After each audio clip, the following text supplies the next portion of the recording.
വിദേശത്ത് പോകാനിരിക്കുന്നവരാണ് എങ്കിൽ തീർച്ചയായും ഈ വീഡിയോ സ്കിപ്പ് ചെയ്യാതെ മുഴുവൻ കാണുക. അതുപോലെ തന്നെ നിങ്ങൾക്ക് അറിയാവുന്നവരിലേക്ക് മാക്സിമം ഷെയർ ചെയ്യുക. കാരണം ശരിയായ വിവരം അറിയാത്തവർ ഏജൻസി വഴി ഒക്കെ പറ്റിക്കപ്പെടുന്നുണ്ട്. ECR എന്നത് എമിഗ്രേഷൻ ചെക്ക് റിക്വേർഡ് എന്നാണ്. നിങ്ങൾ 10ാം ക്ലാസ്സോ അതിനു മുകളിലോ വിദ്യാഭ്യാസ യോഗ്യത ഇല്ലാത്തവരാണെങ്കിൽ അങ്ങനെ ഉള്ളവർക്ക് എമിഗ്രേഷൻ പരിശോധന ആവശ്യമാണ്. 10ാം ക്ലാസ്സിൽ താഴെയാണ് നിങ്ങൾക്ക് യോഗ്യത എങ്കിൽ നിങ്ങൾ എടുക്കുന്ന പാസ്പോർട്ടിൽ ECR എന്ന് രേഖപ്പെടുത്തിയിരിക്കും.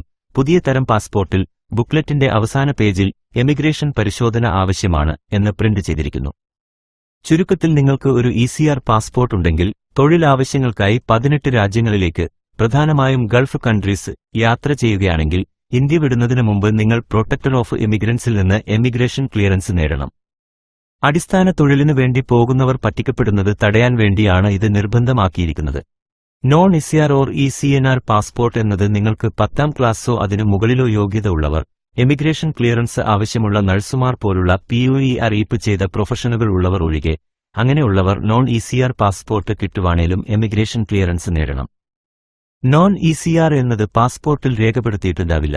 ECR എന്നത് മാത്രമേ ഇപ്പോൾ പാസ്പോർട്ടിൽ രേഖപ്പെടുത്തൂ. ഇനി നിങ്ങൾക്ക് ഉള്ളത് ഒരു ECR പാസ്പോർട്ട് ആണ്. നിങ്ങൾക്ക് അത് നോൺ ECR പാസ്പോർട്ടിലേക്ക് കൺവേർട്ട് ചെയ്യാം. ഒന്നുകിൽ നിങ്ങൾ 10ാം ക്ലാസ്സിന് മുകളിൽ യോഗ്യത നേടിയെങ്കിൽ, അല്ലെങ്കിൽ നിങ്ങൾ 3 വർഷത്തിന് മുകളിൽ വിദേശത്ത് ജോലി ചെയ്തവർ ആണെങ്കിൽ.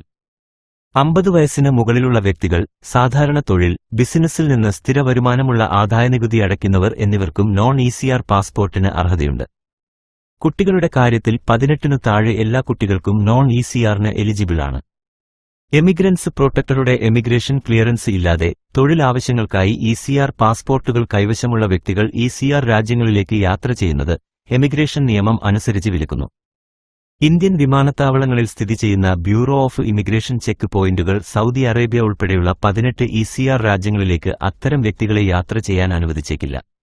പാസ്പോർട്ട് ഓൺലൈനായി പുതുക്കുന്നതിന്റെയും പുതിയത് എടുക്കുന്നതും എങ്ങനെയെന്ന വീഡിയോയുടെ ലിങ്ക് ഡിസ്ക്രിപ്ഷനിലും ഐ ബട്ടണിലും കൊടുത്തിട്ടുണ്ട്. ഇനി എമിഗ്രന്റ് ക്ലിയറൻസിനു അപ്ലൈ ചെയ്യാൻ ഇമൈഗ്രേറ്റ് എന്ന് ഗൂഗിളിൽ ടൈപ്പ് ചെയ്യുമ്പോൾ കിട്ടുന്ന immigrate.gov.in എന്ന സൈറ്റ് ഓപ്പൺ ചെയ്യുക.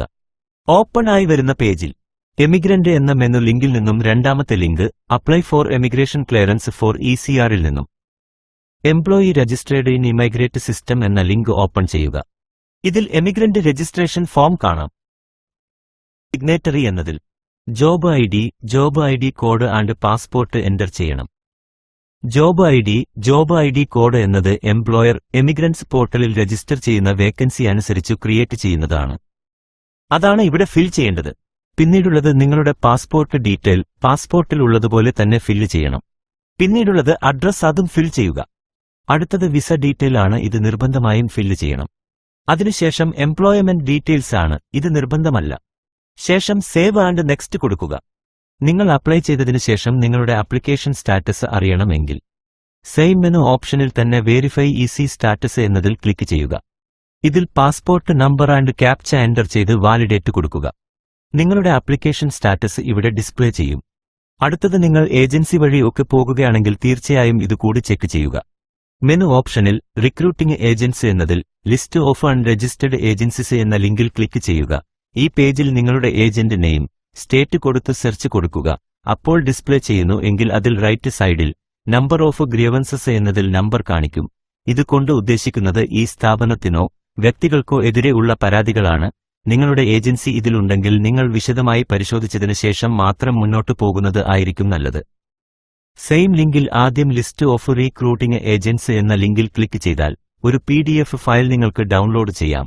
അത് ഓപ്പൺ ചെയ്താൽ റീക്രൂട്ടിംഗ് ഏജൻസി ഡീറ്റെയിൽ കാണാം.